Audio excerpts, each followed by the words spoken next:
All right, let's kick this off.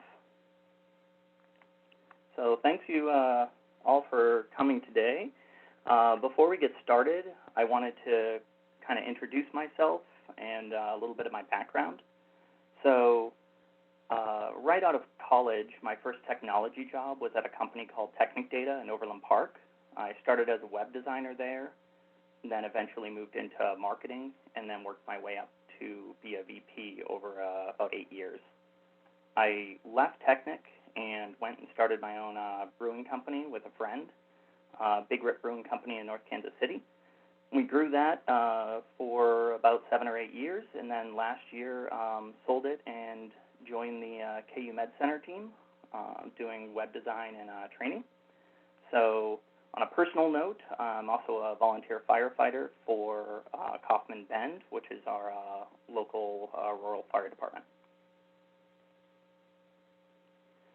So with this presentation, what I really want to share is our experiences with creating and implementing a training program at the University of Kansas Medical Center. The training program that we created was specifically addressed to solve the problems that we were having around the existing university website.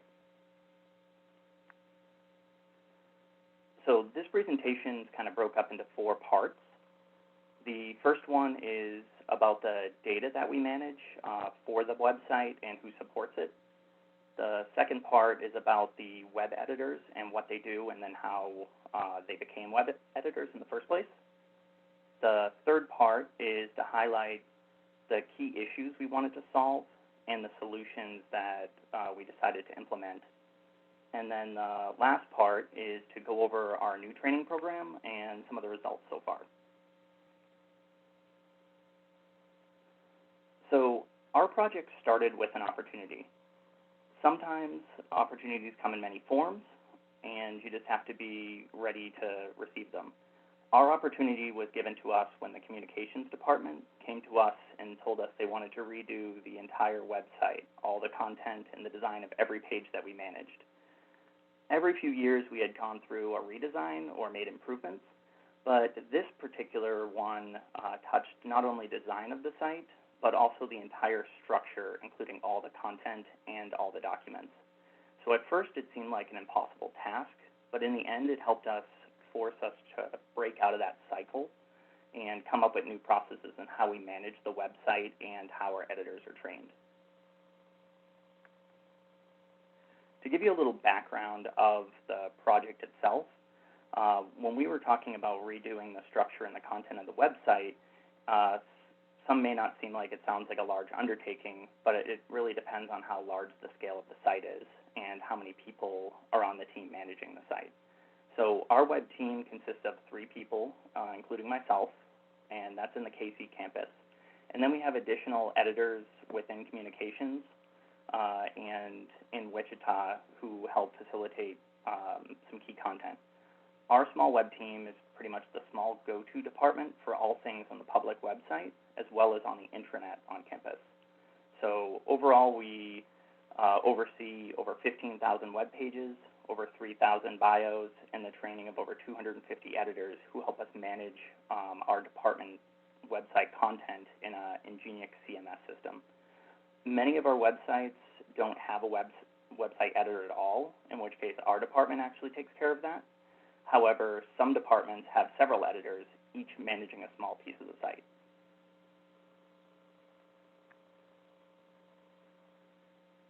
Our web editors basically help manage their website content, keep documents up to date, and help manage thousands of faculty bios.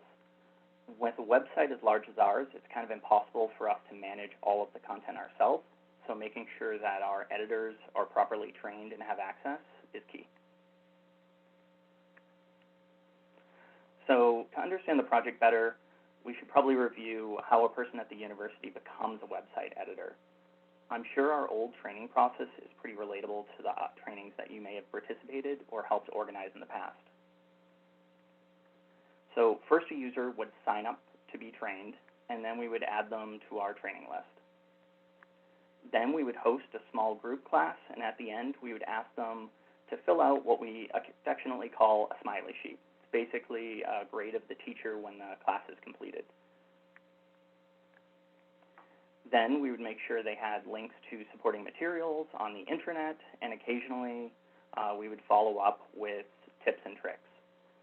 Everything was centered around making sure that our website editors had the technical knowledge that they needed to make the change. However, it never really addressed the actual goals of each department or the university. It also never addressed their individual goals that they may have regarding their technical background or their job role. So what did we end up with? We ended up with a training program that produced 3 types of editors, with the highest concentration of our editors being casual editors. Casual editors probably don't have a lot of responsibility within their website because it isn't actually part of their main job duty. Some departments may have 2 or 3 casual editors. Each of them may be making edits to a small section of their site, but because they're not often logging into the system, sometimes for weeks or months at a time, they often require retraining or an assistance when they're making small edits to their site. These editors are usually thrust into this role and may not have an interest or a background in doing the technical things. Our second type of editor are departmental editors. They have a bit more experience within the CMS. They may have also been updating their website as part of their job duties. However, they may not be part of their job duties from a day-to-day basis. Also, depending on their technology background, they may require assistance when making complex edits, but usually these editors are pretty motivated to learn, and we just help them maintain a long-term plan for their website.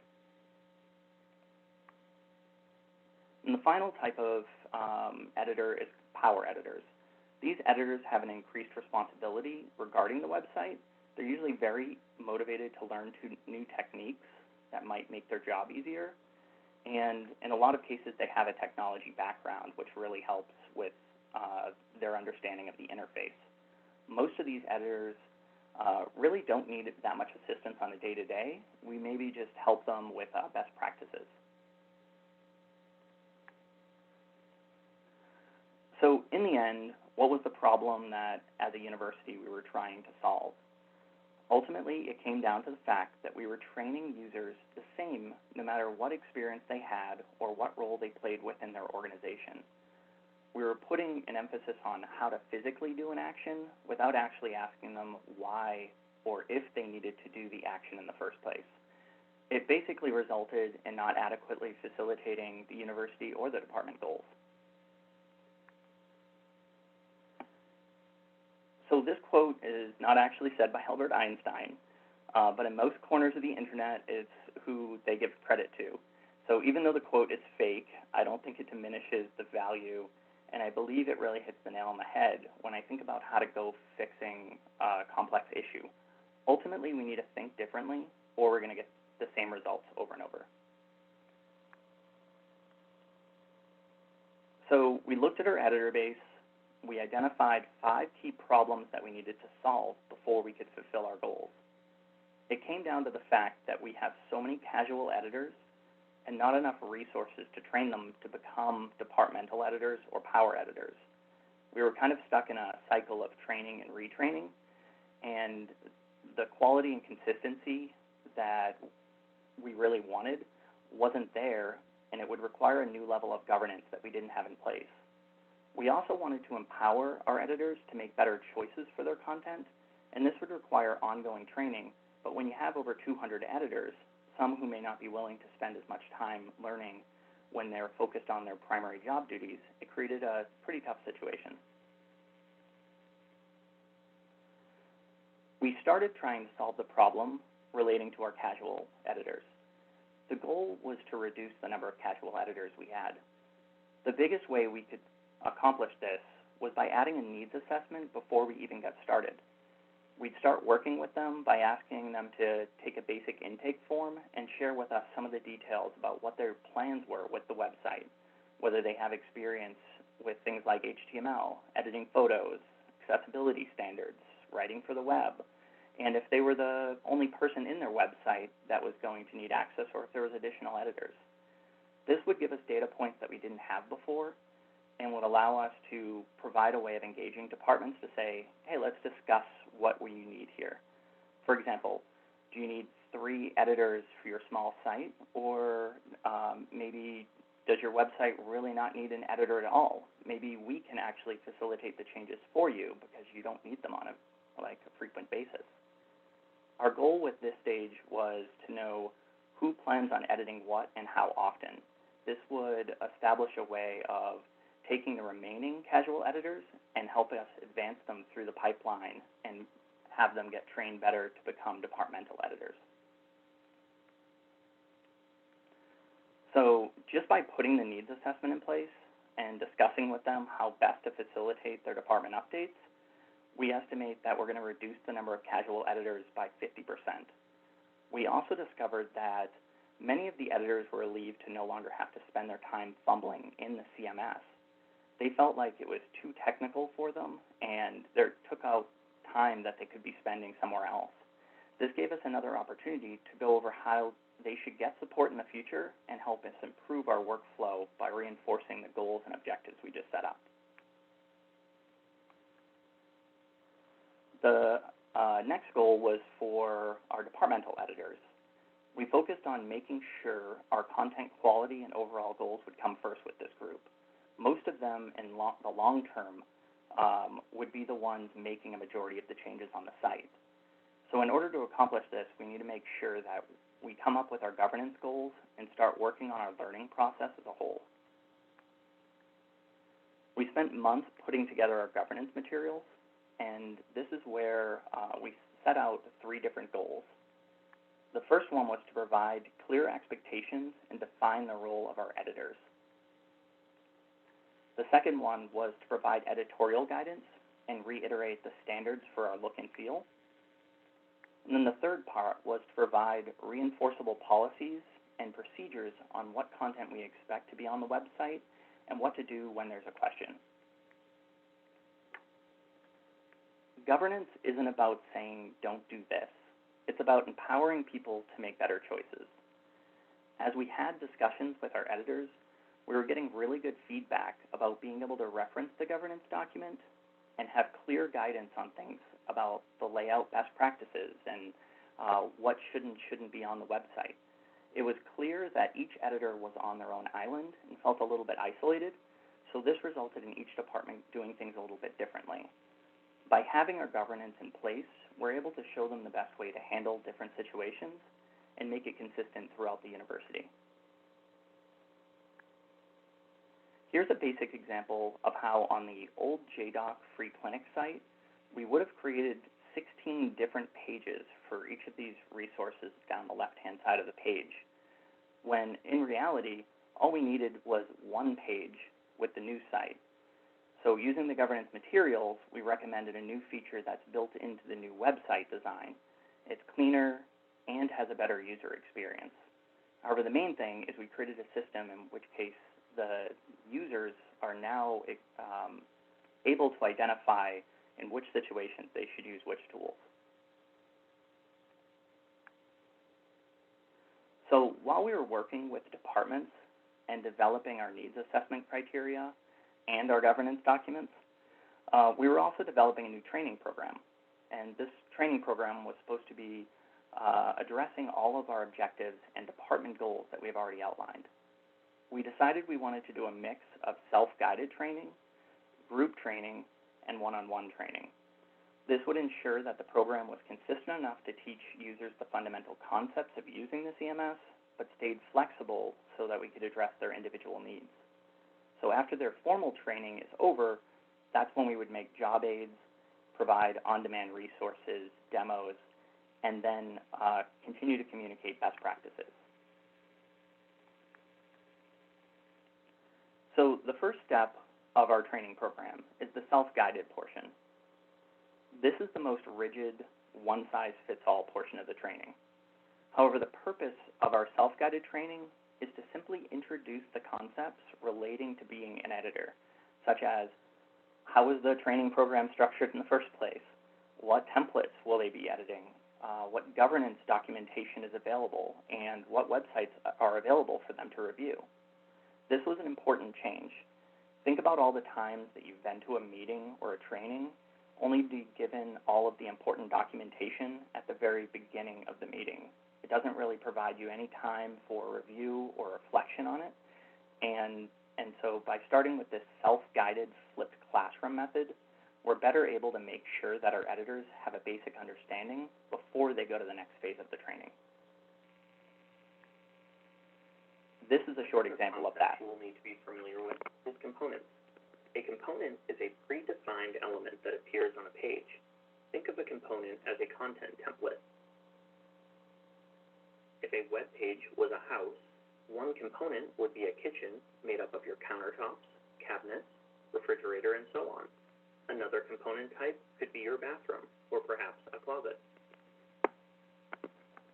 So that's just a little snippet of what our self-guided training videos typically look like and the type of concepts that they're trying to instill on the user. There's 5 modules, and they're each less than 5 minutes. After the self-guided training, the group training is what comes next.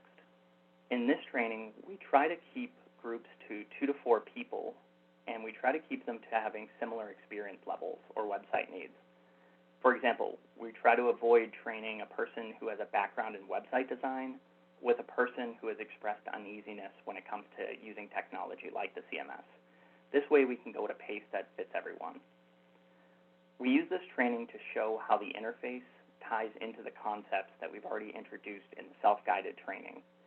Then we reinforce the governance document and other training materials throughout so they know where all of the training materials are. With this group training done, they should be able to log into the website or the CMS and practice a few basic skills within the system, but the next training is really where we bring their individual needs in. The one-on-one training is the most flexible, and we use this time to go through questions that might have come up in the previous trainings, as well as review their specific websites, because every site's a little bit different, so reviewing things in a general way in the previous trainings doesn't always make sense to people. So reviewing it on their particular website and answering their specific questions really helps them. This is the time we can really dig in and understand those users' needs and encourage them to do all the heavy lifting. We have them share their screen, and we just guide them. This also provides us a good opportunity for us to watch and see where potential hangups are, maybe make some additional tutorials and best practice job aids that we can send out later on. This one-on-one is the final training where we have a captive audience, and we use it to reiterate the support and what comes next.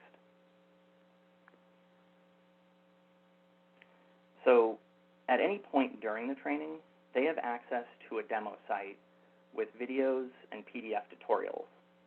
It has a lot of examples of the various components and layouts that we have to offer. It's basically a one-stop shop for their job aids and tutorials, and we try to reinforce the governance document throughout.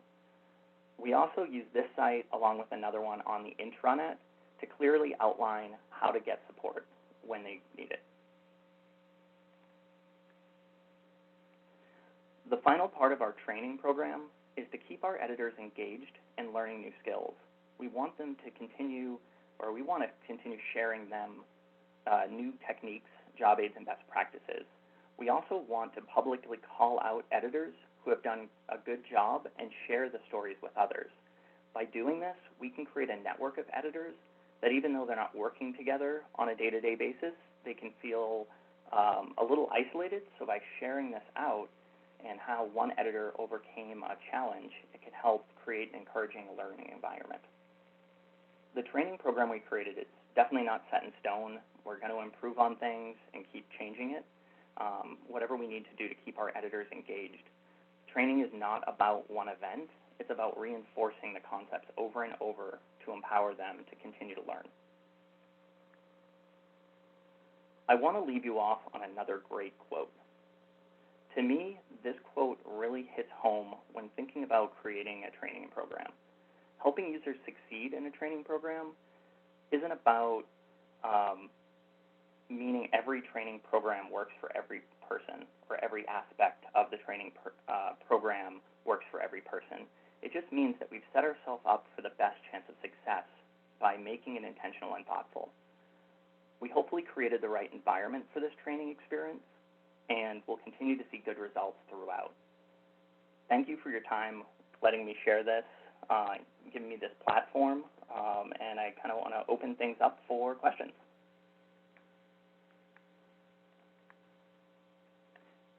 And we can put questions in the chat, or we can make sure everyone has unmute as an option.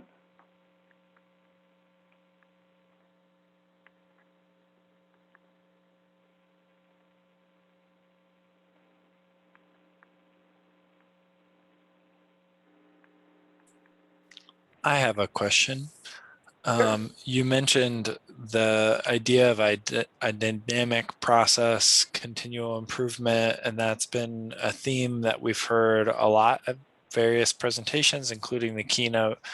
What does that look like in practice? Do you have a set time where you have dedicated to going back and revisiting the process? Do you have a set way for people to suggest improvements?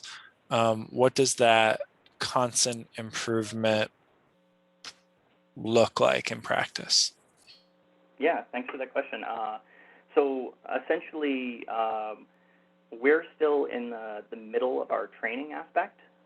So we are updating our materials, adding new materials, and changing the flow almost in real time as we see a pattern of needing to do it.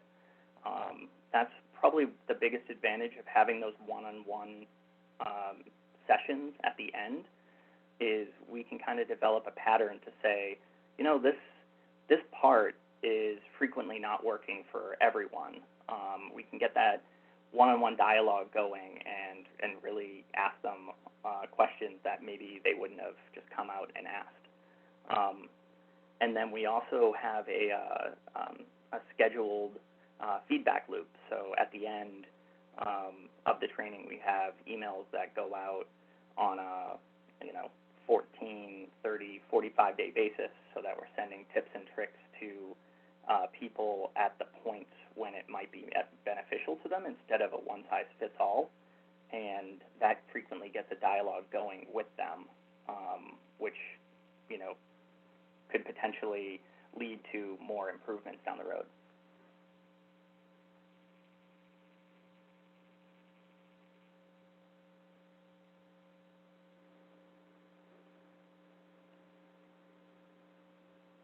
You're welcome.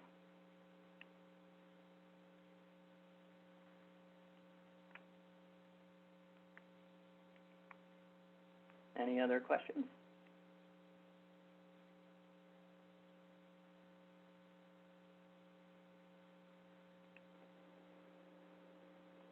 It was interesting listening to the KU website presentation yesterday on how their process of redoing the website is similar to how our process of redoing it was. It was also interesting to see the scale difference too, with them having 600 websites, and we thought ours was enormous with 250. So it's an interesting thing. I'd be interested to hear what they're doing on their training end of things for users.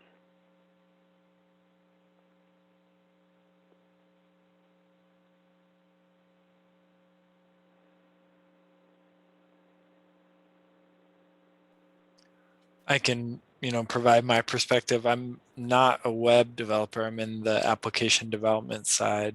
I will say, everyone says it's beautiful and the new Sunflower CMS, and they really like it, and they like how it arranges the content. I think the biggest criticism from our end is that we aren't able to migrate as quickly because we're really doing them in such an individualized way to make sure that people can own their content moving forward.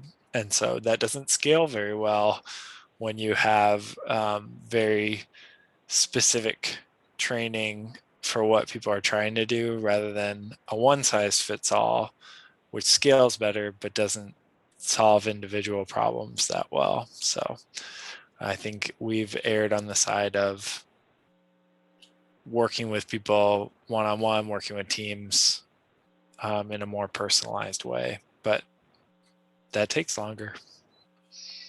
Yep, for sure. And we're having a similar thing. Our new website is not live yet.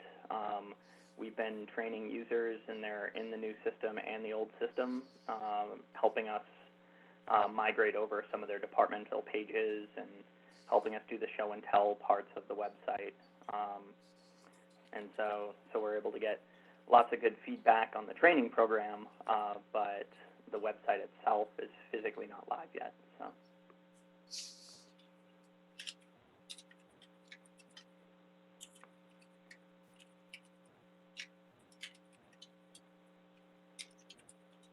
Yeah, this is Linda. I do the training for the CMS, and it is a one-size-fits-all regarding our workshops. And I do a lot of follow-ups with departments and with individuals, but we've also created a Microsoft team that we have our web developers every Friday are available in that team for real-time questions and answers. But anyone can ask a time and people will get back to them. So I guess to add to that too, we're really looking at accessibility. So we've added some webinar series on how to make your PDFs accessible if you can. So we've kind of covered that, and that's all brand new to a lot of people, even a lot of us, trying to learn, the best way to make a PDF accessible. Just accessibility in general, it's a lot of things for folks to learn. And I would say there's a good number of people who are in that first class of people you identified as casual editors. We have a lot of those. So it's been interesting, and we're still working at it. Yeah, accessibility is one of those things that we felt like we needed a pretty strong governance focus on, because it's one thing to show users how to do something, and it's another thing to show them why they shouldn't do it a different way. If it doesn't meet our accessibility standards, then the document comes down until it does, and you don't want to do that. So we want to make sure that they know how to do it in advance of there being a potential problem on the new site.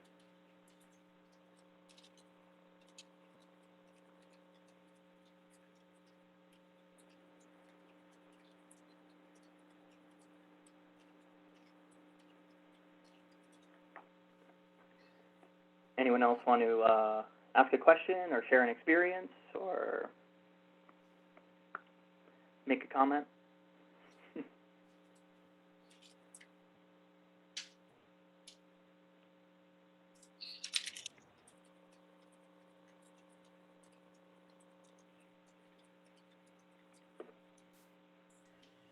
Hey Josh, this is Fred Darker from K-State. I was wondering, are you looking forward to posting commonly trained items so that way people can refresh themselves on their own? Like recording a Zoom session or developing a specific video recording of things like that? Yeah, we have a demo website that demos all the features within the CMS, and then also has video recordings of, for instance, how to make a table ADA compliant by using table headers and things like that, if they have a list of data. How to upload documents. We have that as both a video and a PDF tutorial. And then, as I mentioned briefly, before we used to send out kind of tips and tutorials as a one-size-fits-all, like we just blanketed it to every user in the system when we came up with a new one. Now we do it more on a schedule, so if you're a new user, we anticipate that you'll need to know some of the more basic things, a couple weeks after our training, once you've had a little bit of time to digest it, and then maybe a new tip and trick a few weeks after that. Whereas if you're experienced and you've been in the system for 6 months, we're not sharing that with them anymore. We're sharing more advanced things. And we're still building out those things as we go. We don't have any users that have been in the system 6 months. So we don't have those 6-month things built. We just have the framework for it. So if I'm understanding correctly, you're planning to send the people with some experience additional items that are related to their experience so they can continue growing? Yes. Yep. We'll keep all the resources in one place so they can be accessed at any point. But then we're going to be proactively sending out additional resources based on how long they've been in the system and what their experience level is.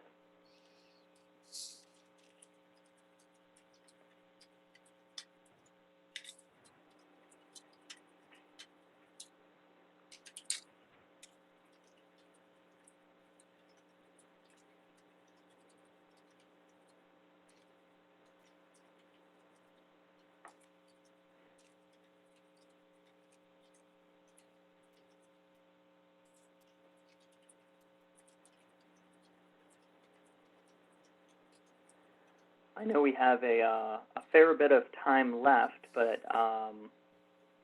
if anyone has any questions, I guess, after the training or anything, you can definitely just email me directly, or if you want me to share any of the training materials that we've been making or what tools we've been using to make them, be happy to do that. My email is jcollins5@kumc.edu, number 5. I don't know who the other 4 are.